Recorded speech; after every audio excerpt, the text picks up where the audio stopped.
leaving 8 people injured, including 2 children. This hour, police are investigating whether street racing is to blame.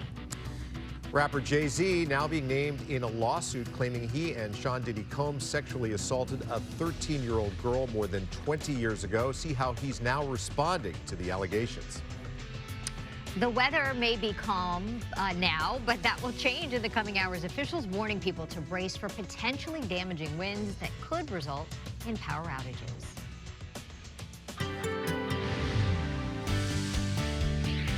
Oh, yeah, it may be calm now, but those winds are going to pick up. And this is a beautiful shot coming in from Mount Wilson. Nothing moving around much, but it should be a different picture right around this time tomorrow morning.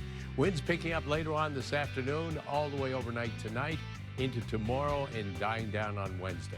Coastal 63 downtown Los Angeles with a daytime high of 69, 73 for the San Fernando Valley, High Desert 64, 73 also for the Inland Empire and Orange County Inland up to 69 degrees. I'll give you all the details on those winds coming up, but first, Eric, back to you. Mark, thank you. 8 people, including 2 children, have been injured in a multi-vehicle crash in Anaheim that was possibly caused by street racing.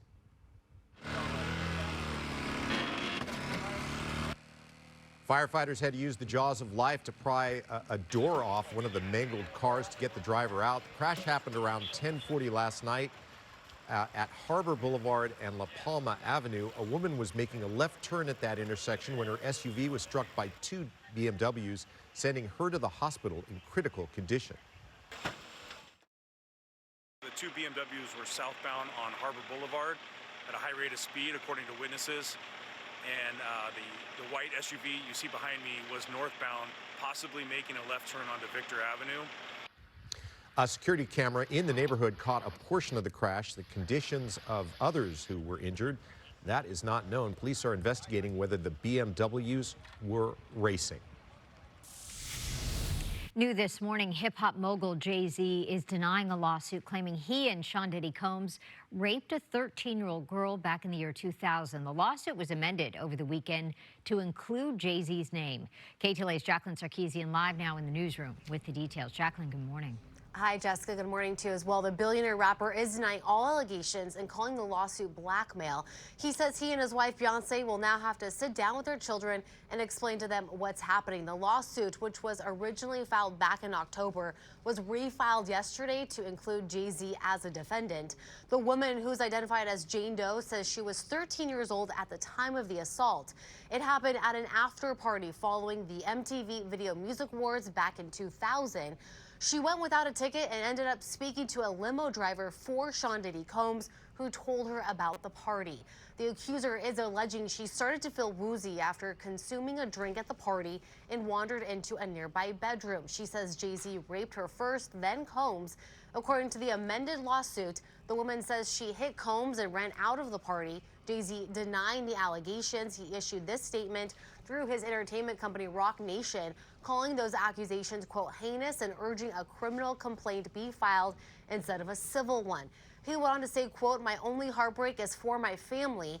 My wife and I will have to sit our children down, one of whom is at the age where her friends will surely see the press and ask questions about the nature of these claims. Tony Busby later responded. He's the one representing the accuser. He responded with this comment saying, regarding the Jay-Z case and his efforts to silence my clients, what he fails to say in his recent statement is my firm sent his lawyer a demand letter on behalf of an alleged victim, and that victim never demanded a penny from him and said she only sought a confidential mediation. We did speak to a criminal defense attorney asking her take on Jay-Z's response and what she thinks could end up happening. It was a power move by Jay-Z to say, absolutely not. I'm going to put it out there. And now I have to talk to my family about this. And this is disgusting and horrific. I think it was a strong response. It either gets litigated or, Tony Busby decides that it's not worth going forward on Jay-Z on this. Sean Diddy Combs was arrested 3 months ago and has since been charged with several crimes, including sex trafficking and racketeering.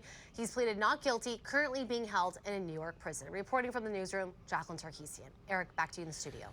Jacqueline, thank you. Developing news now. President Biden speaking out on the fall of the Syrian regime. Rebels overthrew longtime dictator Bashar al-Assad over the weekend. The U.S. military kept targeting ISIS locations in Syria even after Assad's regime was toppled. KTLA's Trevor Shirley joins us live from Washington with more. Good morning, Trevor. Eric, good morning to you as well. President Joe Biden calling the weekend's events a historic moment for the Syrian people.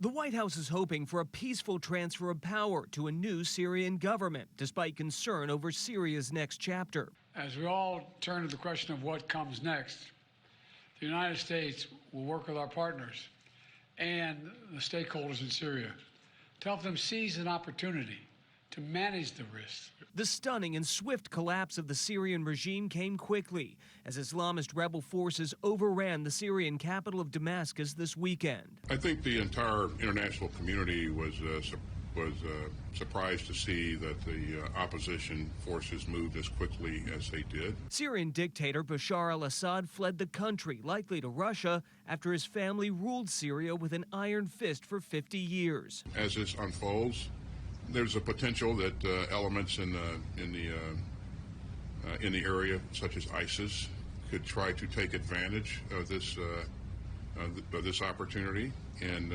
regain capability. U.S. officials also announced airstrikes against several ISIS targets in Syria over the weekend to prevent the terrorist group from gaining ground. We attacked some 75 targets with a number of different platforms, and we're still evaluating the results. And President Biden says he plans to send senior officials to the region as early as this week. That's the latest here in Washington. We'll send it back to you guys in L.A. All right, Trevor, we appreciate that this morning. Thank you. Here at home, powerful Santa Ana winds will move into our area today, creating potentially dangerous conditions across Southern California. Utility officials are warning residents their power could be shut off to prevent sparking of fire. KTLA's Alina Bovian live in Porter Ranch with more on the red flag warning that is set to go into effect in about an hour from now. But where you are, things are calm so far. Good morning. Jess, good morning. That's right. Things are calm right now, but the weather is starting to change. You can take a look behind me and you'll see that the sun is starting to come out. So the clouds are clearing, which means the wind could kick up within the next hour or so. That's at least what, according to the National Weather Service, they are expecting for the wind to start this morning and just intensify throughout the day. Now, we are here in Porter Ranch, and the red flag warning, it goes out for a good majority of Ventura and LA County. So that's a really wide range here. Meteorologists are predicting that conditions for the next few days will mimic weather we had during the mountain fire which burned through Camarillo and Moore Park in Ventura County just a few weeks ago. Gusts this time around could reach up to 80 miles per hour in the windiest corridors, and of course Porter Ranch here is no stranger to that.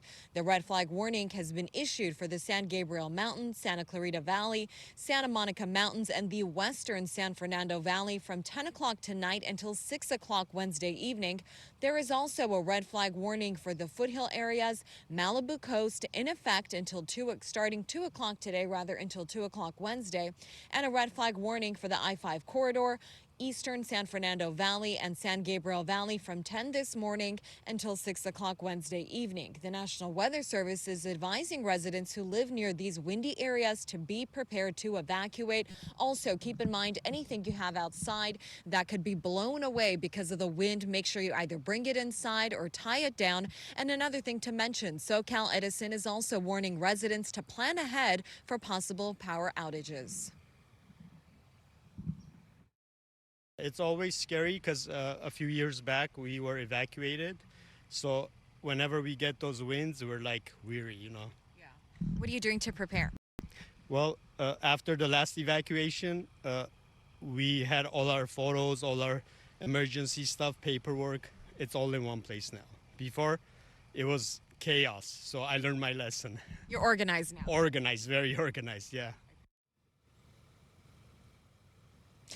Yeah, being organized definitely is a good idea. Not only do you want to have all your paperwork in place, but also have an emergency kit, some extra water, flashlights, food, things that you're going to need for the next few days. Now, talking about these power outages, SoCal Edison so far has not announced for any significant ones, but it is possible over the next few days. You can check SoCal Edison's website or their social media pages. I'm Lena Bergman reporting live in Porter Ranch, KTLA 5 News. Alina, thank you.